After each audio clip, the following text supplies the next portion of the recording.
One of the questions that comes up often is, what's normal for energy bill? Well, I have two data sets I'm going to share with you. The first one, and you may want to copy this website down. This is the Minnesota Farm Business Association. So it's finbin, finbin.umn.edu. And the swine units in this one are southern and southwest Minnesota. Very large data set, and it does not only pigs. You can look at the cost of corn and wheat and soybeans and sweet corn and everything else. Really good data set for just giving you ballpark figures. This is their numbers for cooperators in their system, and there's about 200 farms each year that fall into that are keeping records. This is 04 through 07. So this is a 4-year look at cost of energy. They break theirs out, fuel and oil and utilities. Recognize in the Minnesota Farm Business Association, some of these producers are making best guesses, because all you got is a fuel tank on the place. You got to say what percent of the fuel went to pigs, and some of that. Others are very specific. Wean to finish, just under $1.50 for fuel and oil. And fuel and oil is obviously propane. Should be fuel for the power washer, the lawnmower, if there's a tractor assigned to the hog unit, those kinds of things. Utilities, this would be telephone and electricity of $1 a pig, okay, across 4 years. We don't know what 2008 is yet, because all of, like you, they're just doing their tax records now. So we're just getting this record. Finishing. Mike, is that a pig marketed or a pig space? Per pig marketed. Okay, not per pig space. And I'm going to confirm this data, good question, with another data set that agrees with this. This is per pig. So per pig space, wean to finish, you got to take it times 2. Finishing, 71 cents, 62 cents. Farrow to wean, this is per pig weaned. Okay, some of you are writing numbers down. A reminder that this talk will be on the web probably about 2 weeks from now at the Iowa Pork Producers homepage. So you can go online and download this talk and spend time looking at the numbers in I think 2 weeks. The other data set, and they have a booth down on the trade show floor, and I thank them greatly for letting me share the data. Latta, Harris, Hannon, and Penningroth is a CPA firm in Tilden, Iowa. And they represent a large number of pork producers. And every year they do a benchmarking in June of head of the World Pork Congress here in Des Moines. And they've invited me every year to participate and have given me access. So this is their numbers for 2007. LP, per pig produced, breed to wean, fuel, oil, utilities. And obviously this is going to represent people that have large sow units. Okay? Here's their wean to finish numbers. Wean to finish, this is per 100 pounds of gain. So you're putting on 250 to 260 pounds of gain. So I did 250. LP is about $1.25 a pig, fuel and oil 45. So here's $1.70. And the Minnesota data set was $1.50. They're reasonable, aren't they? They agree with each other. Now, how out of line can some of you be? Got a phone call last week from somewhere here in Iowa, several sites. They said our LP cost in our wean to finish sites this winter are $8 a pig. Is that out of line? Slightly. Okay? I mean, but again, they've been doing this for how many years? And there was no comparison. So what's normal? Hopefully by the end of today you're going to have an idea. Utilities, $1 a pig. Again, we don't know if these are tunnel barns or curtain-sided barns. They're everything thrown in there. But at least you got a starting point. Just as a comparison, here's that Minnesota data set again. See? Pretty reasonable numbers. So I tend to believe for the upper Midwest that those are an approximation of what you should expect. What we don't know, as I said, is what did last summer's rise in fuel mean for those of you with fills this fall due to your thing. Part of that probably depends is, did you book propane last summer at $2.20, or did you buy it on the cash? Last week it was $1.34 on the spot. Huge difference right there on energy cost. Long list right here. Here's what's driving what I see the mistakes as one who walks lots of barns. Here's where the mistakes are made that really drive up energy bills. Number one, the controller. Many people in the barns are afraid of that controller. It's a computer, someone put it in, someone said it and said, don't touch it, I'll slap your hands, do everything bad, leave it alone. And there's lots of mistakes made in controllers, beginning with variable speed fans and furnaces. And we'll go through a lot of them. The emergency override thermostats that sit in the corner, they get dusty because you never touch them, can piss away, excuse the language, piss away a lot of propane really fast. And I'll give you an example. You put in the wrong equipment, and then what can you do? So let's start. Who's got variable speed fans in their hog barn? Just about 100% of you better raise your hand. And there's a few people have single speed. Just about everyone has variable speed fans. And the assumption you make is when you tell the controller at 50%, you say that fan should deliver what? 50% of the speed, 50% of the output, or 50% of a magical something. Which of those three is the correct answer? Magical something. 50% means nothing, as I'll show you in a minute. Here's the basis of variable speed fans. Fans have to operate so fast before they can deliver any air, because you have to create the static pressure at the fan blade. After that, every increase in RPM is a straight line increase in CFM. Okay? The rule of thumb, if you want to really understand variable speed fans, 65% of the RPM is approximately 50% of the CFM.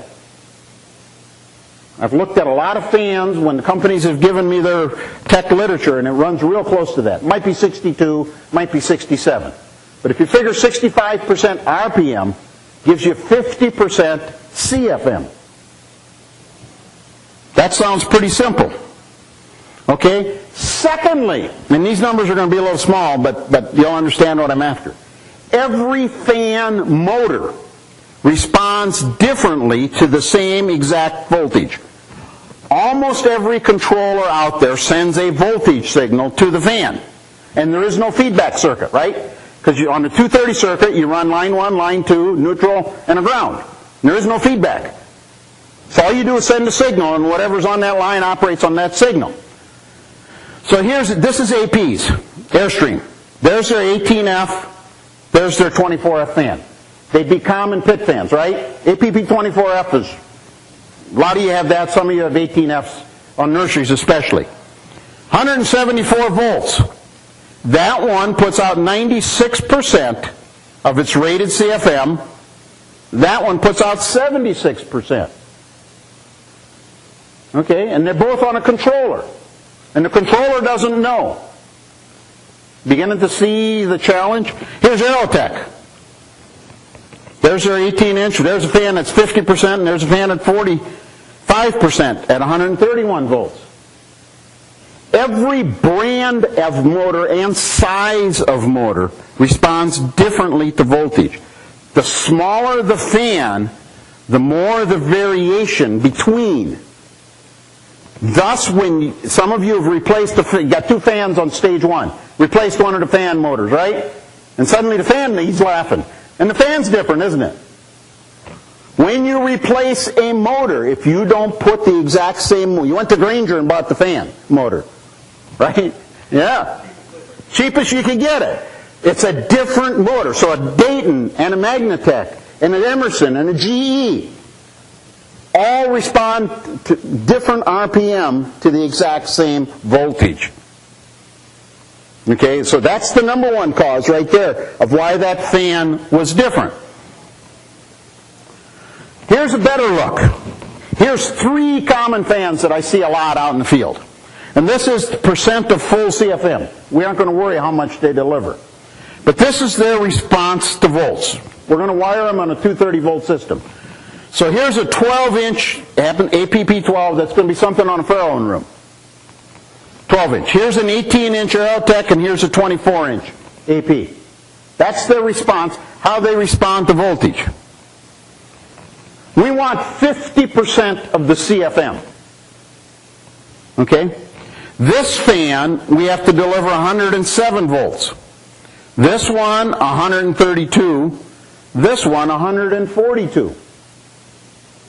On the other hand, if we deliver 142 volts to this fan, it's a single-speed fan, isn't it?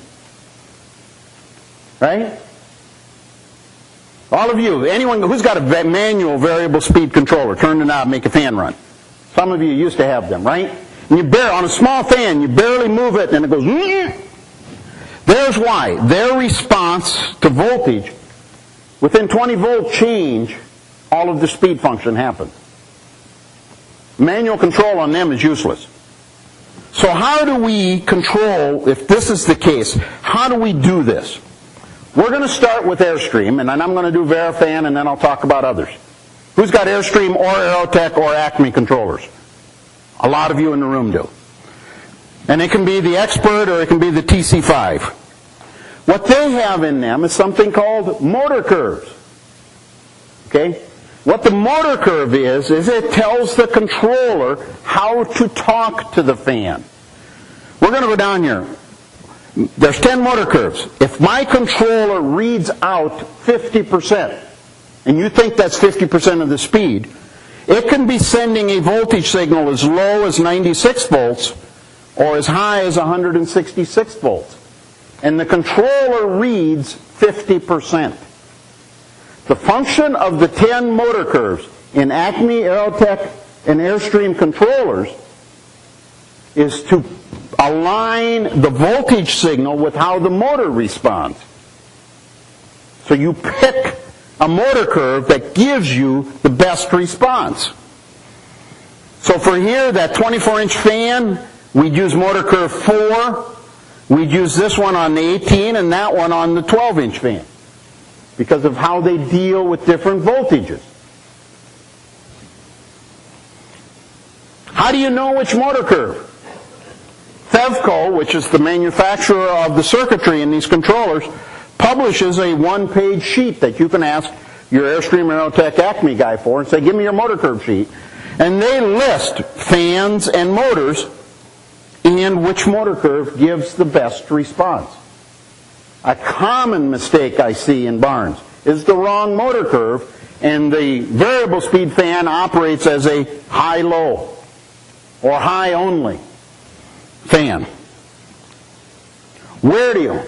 Does everyone know? Who's got TC5s or Aerotech 1.6s or something? Do you know how to push this function button? Not everyone does. But that button is the key. You go over here to bandwidth, push that button 3 times, and it says type. And it goes 1 to 10. And every time you turn it, the fan sounds different. Because you're picking the voltage signals that go to the fan. That's what the TYP does. The Airstream Expert, motor curve 4 is the default. It should be set. They usually are pretty good and set correctly when they're installed. Challenge on this one, it's so easy to get to, someone in the barn changes it. And it's high, it's really common for me to walk into barns and see this one on motor curve 8 on 24-inch fans, which makes them really funky fans. That's a scientific term when we describe fans, funky fans. Okay? They don't work worth a damn. Who's got Verifan? Got to be some Verifan people in the room. Verifan has 8 motor curves. Okay? And if you've got the ECS series, it's function 2. And you can go through and make the fan respond correctly over the reasonable band length. Hired hand. A lot of you in eastern Iowa would have hired hand controllers. There's 3 motor curves in hired hand. One of them says optimized for hired hand fans, and then there's 2 others. You can adjust that controller.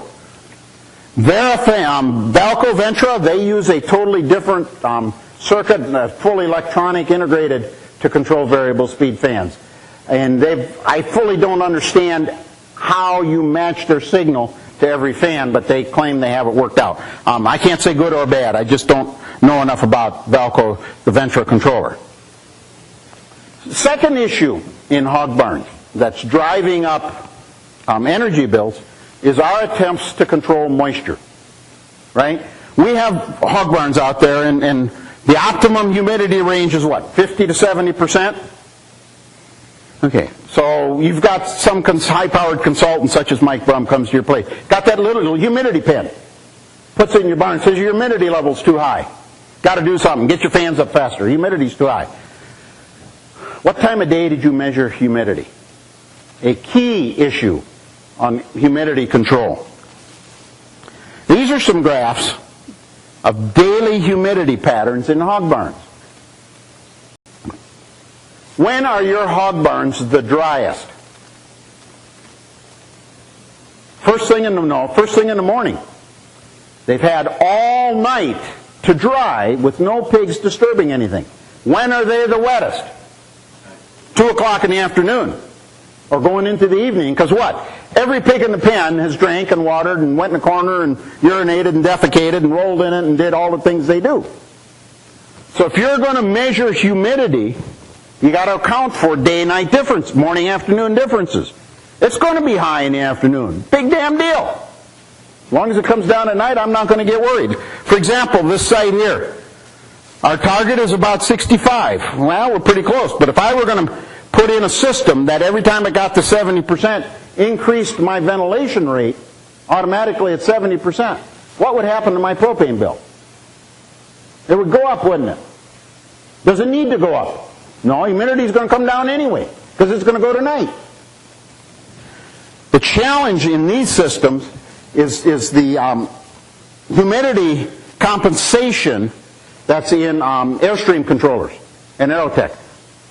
Okay, where you can make the ventilation system increase in response to humidity. So if humidity hits a preset level, you can tell the barn at above that preset level, increase the ventilation up to X%. And the mistake I've seen in several barns, the guy says, well, I want my humidity 55% or less. So what's that mean is minimum ventilation is always more than minimum, because it's always tripping to try and dry the barn down. If you have humidity compensation in your controllers, I recommend 70% as the set point. Okay, as long as it's 70%, it doesn't need to be more. And then if it gets above 70, let's do things to bring her down. In other words, management of your minimum ventilation is where your propane bill goes. And let's talk about ventilation. And then we're going to demonstrate some energy bills. Our hog barns, the ones that we're building right now, we're sizing the equipment into them at 0.05 static pressure. Okay? Up to 0.1 inch static pressure. Static pressure and fans don't get along very well, especially propeller fans like we put in. And variable speed fans especially. This is data, Best Laboratories is the test laboratory at the University of Illinois. That's the de facto certification. They're the Consumers Union of fan testing, or the Nebraska Tractor Test Lab. You can take your equipment there and pay them, and they test it. And they publish results. So here's the test results on an Aerotech 24-inch fan that many of you would have as pit fans. Their static pressure across the bottom. So at full speed, 230 volts, as pressure increases, it goes down a little bit. Notice as we get down here to 160 volts, and if you recall on this fan, about 150 volts gives you half CFM. Here's 160 volts. At 0.05, you're about half CFM. I put static pressure up to a tenth. Look at how fast it drops. So in other words, the slower the fan, the faster it drops off in response to wind. Right? You've all heard that. You've seen it, but you've not thought about that one. So let's give you some examples of what you can do if that's part of your problem. This is a wean to finish barn somewhere in southern Minnesota last winter. There's 2 pit fans. They had them set at 30% minimum. We didn't even, at that point, we actually had the right motor curve in there, but 30% would be slow. Now, you can't see it real well in this room because of the backlight, That's a smokestick, and with the fans running, 2,200 pigs in an 1,100 head room, smoke is going up the inlet. They're bringing in extra furnaces because they can't hold heat in the room. Okay, so what did we do that day? Well, you can see they'd even wrapped it. Still, pigs are cold. Put garbage bags, look at them suck tight. You know what, one of the first things we did at that site, because they had the right idea, we had to slow the fans down, unplug one of the fans so the other one runs faster. In other words, you never want, if you're down to 50% of the output of a fan or less, when there's two fans running, unplug one of them so it runs closer to its ability to fight wind. Don't be afraid to unplug a fan. Just because the builder put it in doesn't mean you can't turn it off. Okay? And we'll demonstrate that again very clearly. In this one, we also changed some inlets. Here's an important component of ventilation. Here's the relationship between static pressure and air velocity from inlets. Okay? Our target, we're sizing fans at 0.05. We're after this 800 feet per minute. Some of you, if I've been to your site or others, you've seen us, and Jay Harmon is sitting here from Iowa State University, he's part of our ventilation team that works on these. Come in with this Kestrel meter, $164 or less delivered, depending on where you buy them off the internet. One of these meters, those read 840 feet per minute. They're telling me the air's coming in the room at the right speed, a la my static pressure is right in the room. If it drops to 400, I got a leak somewhere, don't I? I got too many holes in the room. Gets above 1,000, my fans are starting to work too hard. So if you see some consultant come to your place carrying one of these, that's what we're doing, is we're checking your ventilation system. We don't have a manometer which measures static pressure. This is a good proxy for estimating how your system is working. One of the challenges we face in managing this whole system is in Iowa, we've gone to deep pits everywhere, right? Few of you have concrete tanks, just in slurry stores. I'd say Iowa is the land of deep pits and pit lids. And when the pit pumpers are done in the fall, you got to put the pit lids back. And I'm going to show you that doesn't happen. Here's the math. Let's take a 1,200 head wean to finish room, or grow finish room. Two 24-inch pit fans. 24-inch pit fans are approximately 6,000 CFM at full speed. Okay? Two of them. If we do everything right and the controller's right and we get them 50%, we're at 6,000 CFM, stage one, half output. 6,000 CFM divided, if I put 2,400 pigs in there, is 2.5 CFM a pig. Or if I put 1,200 in, it's 5 CFM a pig. Either way, I only need, divide 6,000 by 800 feet per minute. That's how much inlet I need to the room to get 800 feet per minute. Need 7.5 square feet total inlet to the room. Because the fan does what? Puts a big suck on the room. Just and air comes in wherever it wants. Right? So how much air goes in that hole when I need 7.5 square foot? A lot. Let's go to this side. There's 4 lids on this side in this pit.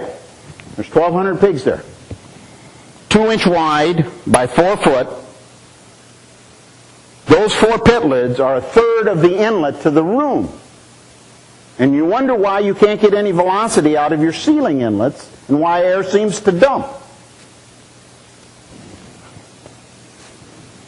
Some of them are even bigger. Okay?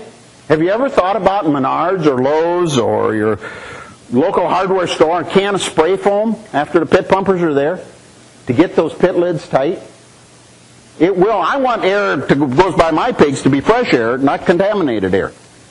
This is a big deal, getting this one right for making your barns work in the winter.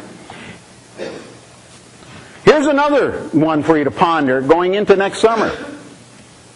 How much propane goes in pilot lights? This is Hogslat, and I agree. Hogslat puts this number out in their ads. They say LB White, Airstream, any one of the hanging furnaces, the pilot lights run about 1,200 BTUs per hour. There's 92,000 BTUs in a gallon of propane. Comes out to 0.3 gallons per day. AP, they're poultry brooders, so I'd assume the other brooders we're using in wean to finish barns aren't any different. They're about 0.4 gallons for the pilot light. So if I use a third of a gallon per day, $2 a gallon, every pilot light's $20 a month.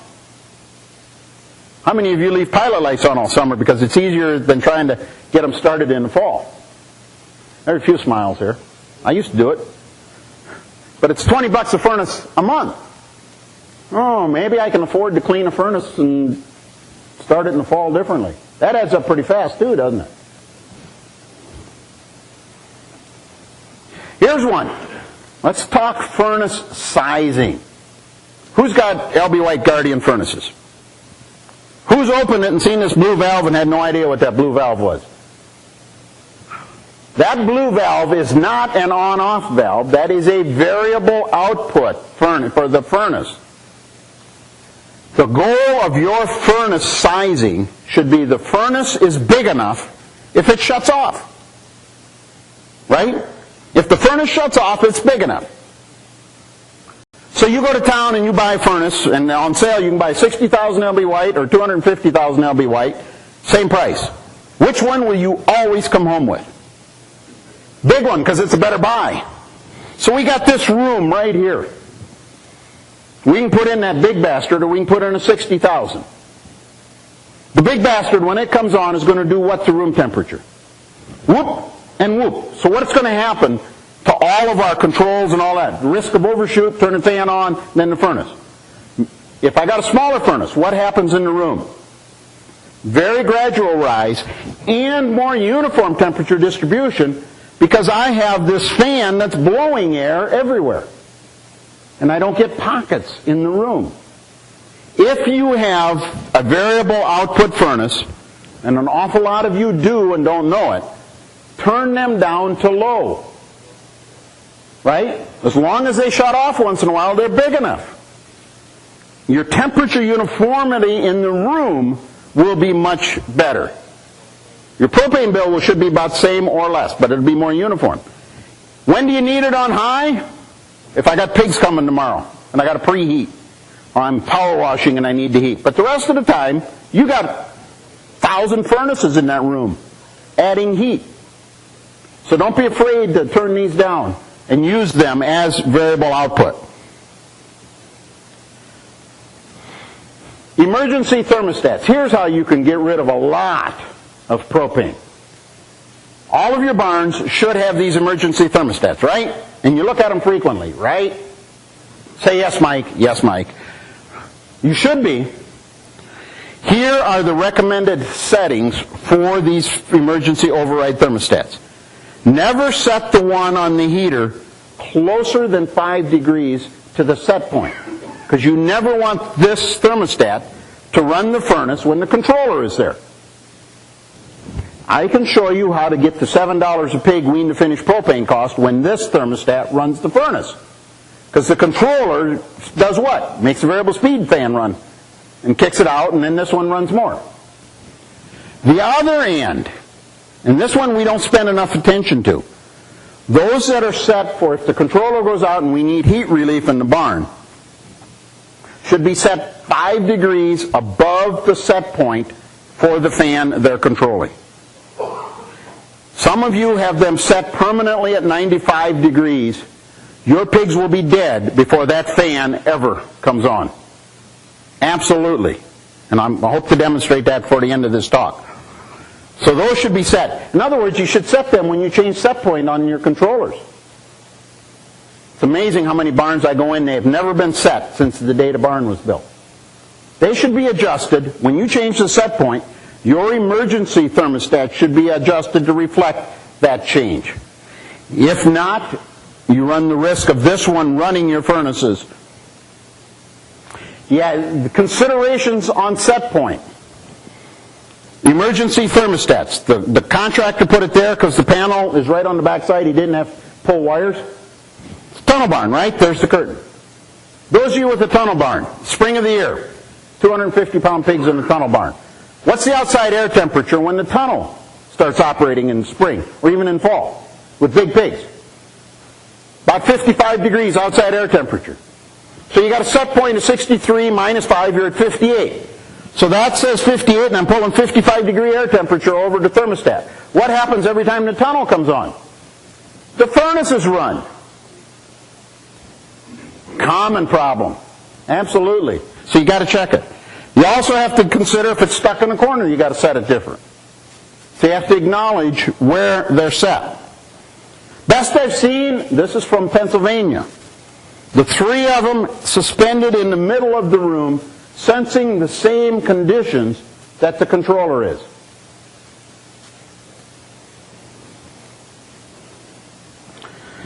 Let's talk about another challenge, and it's sort of energy related, but it's really important to your pocketbook, and that is we're going to have some ice storms yet this winter.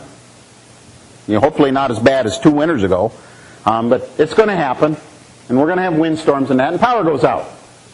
Emergency alarm systems. I'm getting really good at talking to judges on dead pigs at $2,000 a day in lawsuits. Okay, and I'm here to tell you that the pay is good, but it ain't a lot of fun with lawyers. Nothing against them, but they try and make me look like an ass, and I'm good enough at that without their help. Your emergency alarm systems that are in your barns, Sensiphone and AgriAlert being the 2 most common that are out there. Number 1, be sure there's a dial tone. That sounds simple. I just got a call from a client the last couple weeks. They'd had a site, no dial tone for 6 months. They faithfully set the alarm, but no dial tone for 6 months. Secondly, be sure there's a long distance or cell phone number in the calling tree. If there's a case working in Minnesota on an insurance claim, family situation, all local numbers, their claim to the insurance company is the Sensiphone didn't dial out. They have no way of proving a dial out because there's no long distance or cell phone for a log. Okay? So you got to do that. Secondly, most sites either having a generator or magnetic curtain drops, right? For emergency. Magnetic curtain drops. Test them, I recommend 4 times a year. That you pull the pane and see if the curtain releases and drops. Date and sign a log. If something happens, that is the only proof you have to the insurance claim that you maintain the conditions. Otherwise, it's your word that it worked against the insurance company. So a dated and signed log becomes critical, doesn't it? Generators, monthly, and you must test the transfer switch. You can't use the hour meter, because that just proved the diesel started. It doesn't tell if transfer happened.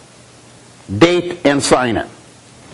If your livestock is insured by the Hartford, buried deep in your insurance coverage is a 4-time-a-year test of the curtain drop. That's a requirement of insurance for Hartford, it turns out. And others, I think, are looking at something similar. So, keep pigs alive, you got to test them. You got to hook the frickin' things up.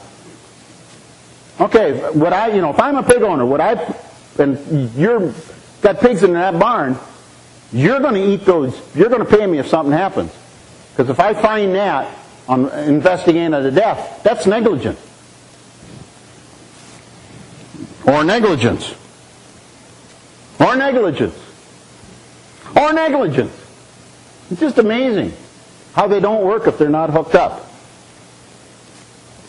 So let's talk through barns, because now we're going to really spend some time on energy. We got you set up on thinking about energy and what's involved. Let's talk about it. These are the recommended minimum ventilation rates by the Midwest Plant Service.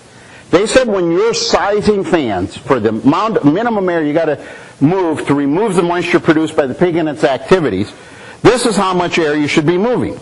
And you say, well, that's great, Mike, but I just got a 24-inch pit fan. How does that help me to know if it's that amount? Well, it turns out a best guess estimate, if you don't know the specifics on your fan, is a 24-inch fan is approximately 6,000 CFM at 0.05. It can range from about 5,200 to 7,200, depending on shutters and discharge cones and that. But 6,000 will get you in the ballpark. We're going to use that number. Because to understand hog barns, to manage energy, we're going to model this one. Some of you have seen this part of this talk. I've used it elsewhere. We're going to take this 1,200 head curtain-sided barn. This barn could be anywhere in Iowa, couldn't it? It could be yours. 224 stage 1, 224 stage 2, a 36 stage 3, and this one happens to have a 48 also. And then the curtains drop, right? Pretty typical installation. Stage 1, there's that math. I said 2 fans at half output, not half speed. 1,200 pigs give me 5 CFM a pig. Okay? Here is how your hog barns work. This is a model that I have that models pig heat production versus heat loss from the building shell and the ventilation system. It generates something called a balance point. Balance point, think of it as what the incoming air temperature is at which heat loss equals heat production. If it's colder than this temperature, the room is gradually cooling and you're going to have to add heat. If it's warmer, what ultimately has to happen with the ventilation system? Speeds up. So thinking about your barns, 50-pound pigs, 70-degree set point. Set up as I've set there, in the low 20s, before you should have to put heat on 50-pound pigs, unless your curtains leak and it's a windy day and some of those kind of things that I can't put in the model. On the other hand, you shouldn't walk into a 1,200 head room with 2 24-inch pit fans and be in stage 2 ventilation until outside air temperature is somewhat in the low 50s. Those of you that got several years of experience are going, this is about right. 200-pound pigs. Even as cold as it's been this winter, 200-pound pigs, you should have been flipping in and out of stage 2 most days. So what this is looking at is at what point, if my minimum is 5 CFM a pig, what point do I have to start adding heat? Okay, when can't pigs produce enough heat? To illustrate this, we're going to take this same model, and now we're on a wean to finish barn. 25-pound pigs. This is a warm wall wean to finish. So we've got solid sidewalls instead of curtain. So I've got a little different heat exchange through the sidewalls. If I single stock a 1,200 head room, 2 24-inch pit fans, single stock, what do I have? I got 5 CFM a pig, don't I? I only need 2. If I run that with 2 fans running, minimum speed, my balance point is 45. I unplug one of the fans, my balance point is 22. The difference is propane. This is a big difference. How many of you unplug some fans when you start pig? Good. Great. I'm glad to see someone's finally starting to do it. It's amazing how many people build it that way. Worked in some barns in December in another state. 5 24-inch fans on stage 1 with 1,200 pigs in a room. Saying their fuel bills were a little high. Can't be afraid to turn fans off. If you have powered inlets, when you unplug a fan, you got to shut the inlets off. Because the inlet doesn't know there's less fans. It still opens. At 2.5 CFM a pig, you got more than enough leaks to meet the need of the pig. And if the next stage starts running, plug the fan back in and turn the inlets on. This is huge right there. Case in point, I had a client last spring, says we've got some 2,400 head barns, we're going to put 5,000 pigs in them. And we're going to bubble wrap, and I'm going to talk about bubble wrap in a minute. We're going to bubble wrap them. How important is it to get the minimum ventilation right? So I modeled them. I said, suppose it's 16 degrees temperature, 24-hour temperature, 16 degrees, 24-pound pigs, 74-degree set point. That's my estimated propane under those conditions. I think I had an R30 in the ceiling. I think I created an R5 in the sidewall to account for the tightening of the barn. Getting ventilation from 2.5 to 3.1, 55 gallons a day propane in that barn. It's that big a deal to get the minimum right. And $1.80 a gallon times 55 gallons, keep me in beer the rest of my life, because I drink bourbon now. Okay? So let's talk about the next one. Let's talk about what you guys that are in barns are saying now. Okay, it's winter, I got the fans right. What about sealing up barns, putting bubble wrap in and wrapping barns? Is it worth much? Yeah, it's worth, in this case, my model said it's about 20 gallons a day. Because I changed the rate of heat loss from the building shell. I don't change the rate from the ventilation air. Where does most of your heat go? You got to get the minimum right. Because that's the bigger number, isn't it? Bigger that way than it is that way. But it's worth doing. At 20 gallons a day, damn right I'm going to do it. That still adds up. If you're going to seal your barns and have curtain drops as the emergency heat relief, you can't violate the curtain drop because your insurance won't pay. That is your emergency system. What are we talking about? Well, who's bubble wrapping barns like this? Should be a lot of you. The stuff works, right? Night and day difference. Notice I got this big butt. Here's the recommendations I've come up with for bubble wrapping. Sidewall. If you've got sidewall curtain drops, north and south curtain drops, you need to leave 12-inch big pigs in the barn. You got to have 12 inches north and south curtain, or the south curtain has to be able to drop all the way. Because dropping the south curtain alone 12 inches, you will still have dead pigs along the north curtain. Because you can't get rid of heat from that 12-inch opening. So if you bubble wrap the north curtain tight, the south curtain has to be free to go all the way. Or you can't get rid of the heat. Okay? That's a big if. Small pigs, wean to finish barns especially. On a 200-foot long barn plus, 3 to 4 10-foot wide openings, not bubble wrapped. The rest you can go all the way to the top and plastic on the inside. Because the heat isn't what's going to kill those little pigs, it's a lack of oxygen. And you just need to get something open in a couple places.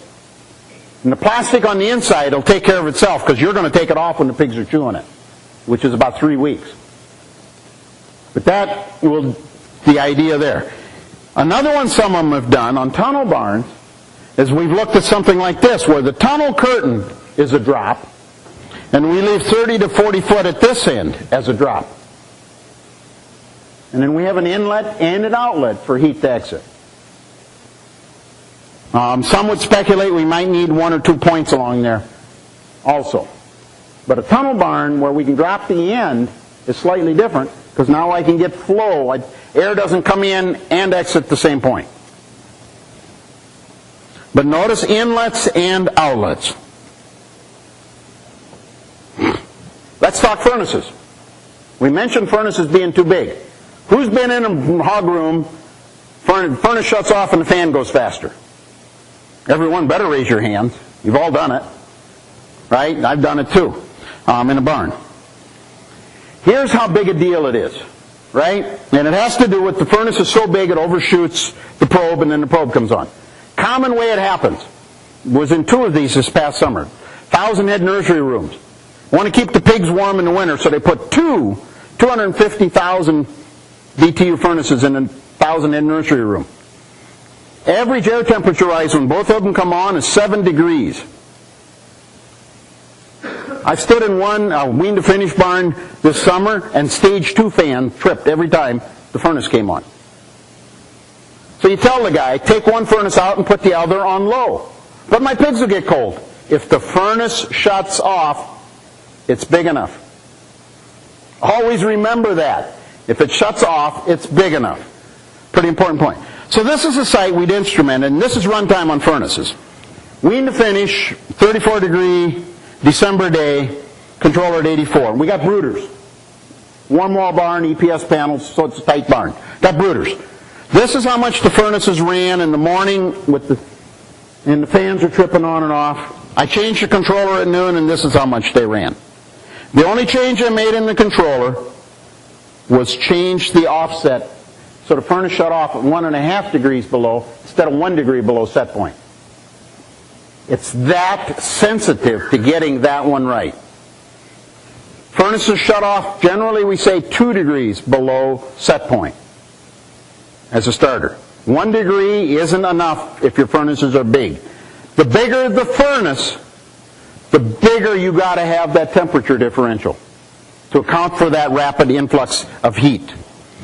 In this barn here, that runtime in the morning was $4.50 per furnace per day and on $1.20 propane.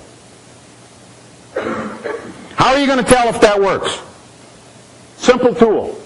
Use your ventilation controllers to log high-low temperatures.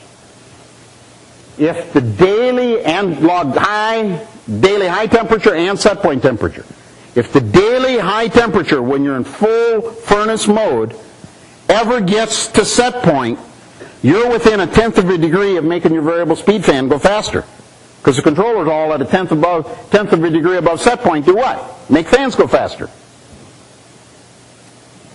So logging your high temperature off the controller, because it's reading the same temperature probes as the furnace and the set point, and then comparing. Your daily high when you're in full furnace mode should never be at set point, because you're getting too close to making fans run. Got to clean these fans. This one's a big deal. Dust and dirt can be up to 40%. It can now do other funky things to fans. This is a 1,200 head double wide, 2,400 double wide barn I was in this fall. 5 years old. Obviously that fan had not been cleaned very much. The fan blade is shorter. So think about what the efficiency of that fan was. Got to clean them. At least once a year, somewhat aggressively. I have one client in winter, between turns he takes the tank air and at least blows it out. Just using some compressed air to get them clean. Got to clean your shutters. It is a big deal.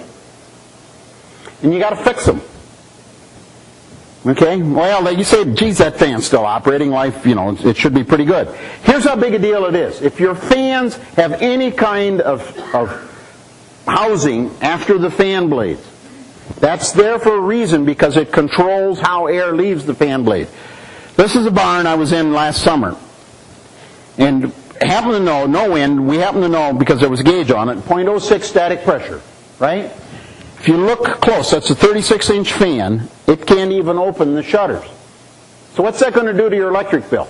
Because that fan is going to run, and what's going to happen? You're going to be in the next fan up the line, won't you? Electric bill goes up pretty fast. Discharge cones like that on fans typically add 15% to the operating efficiency of a fan. As a rule of thumb, it's going to be something like that. So when ice falls off the roof and breaks the discharge cone, it is a big deal that you fix the fan, because you're going to have to run the next fan sooner. Now this was Minnesota. You guys down here in the banana belt never had this last couple of weeks, right? You're so frickin' nice down here. It hurts. Right? So what are you going to do about all of these shutters on fans you don't use? Well, some of you buy these insulated inserts. You take the shutter out and you put the insert in. And then you store the shutters somewhere all winter. And then they're broken when you go to put them in the spring, because you didn't get them stored right. And then you got these laying around all summer and you're mad at them. These are great, but storage is a huge, huge issue. Here's one that I ran across I thought was pretty neat. That's bubble wrap. Just notice he did fan can't start because he unplugged it. But that one was enough. It's tight, no leaks, enough of an insulative value, not a lot of condensation. This This is a 20-year-old barn. I was just in it day after New Year's. There's a variety of ways to do it, but don't be afraid to seal up all unused fans. And if this model that I have can tell you which fans can I get away with covering. Back on that owner's manual model that I showed you, you can tell about how pigs are going to be before you're going to need to use some fans. So you can be more aggressive on stopping the leaks on these other fans. Some people have asked about the bonnets or the bras that go on the end of all your tunnel fans. Generally don't like them. They stop air leaks, but now your fan and all the structural details of your fan are on the warm condensing side. Right? So you end up with structural issues because of all the braid. That's all warm, and they're cold, and what happens? All the moisture condenses on them. So you want to put these kinds of materials before the fan and let the fan get cold. You're structurally, you'll be better off on your fan. Then nothing again. The bonnets stop airflow, but then all your condensation happens in the fan. Something to be aware of. Finally, who's got big-ass fans? 48 to 52-inch belt drive fans. Lots of you do. Do they all have idlers or spring tensioners on the belts? Depends on which one you put in. And there's a lot of them out there that still don't. And belt tension, just like in an automobile, is a big deal. This is data from Larry Jacobson in a poultry house at the University of Minnesota. But here's 0.08 static pressure. There's 0.05 right there. That's what they observed when they went to the site. When they tightened the belts, that's what they got. It is a big deal to get belts tight. Now, how do we know when belts need tightening on belt drive fans? I haven't found a good way. Jim McFarland, of Animal Environment Specialist in Ohio, is using the temperature probe gun, the infrared gun you use to shoot your mat temperatures. He's shooting the hub of the fan blade pulley. Not the hub of the motor, but the fan blade pulley. And if that's more than 6 degrees above ambient, he said the belt is slipping too much and causing the hub to warm. Have not had a good chance to test that completely. I've been looking on the internet at some infrared laser tachometers that I could shoot blade speed. And if blade speed is less than 90%, time to tighten fan blades. But it is a big deal because if these, this one is running at 12,000 versus what you thought it was 20,000, I'm going to be in the next stage really soon. Major cost of driving up electric bills. Experience is the name everyone gives to their mistakes. Hopefully in the last 55 minutes I've shared with you others' mistakes so that you can experience the enjoyment of going home and saying, I told you so, to your workers, your hubbies, whoever's involved in your operation.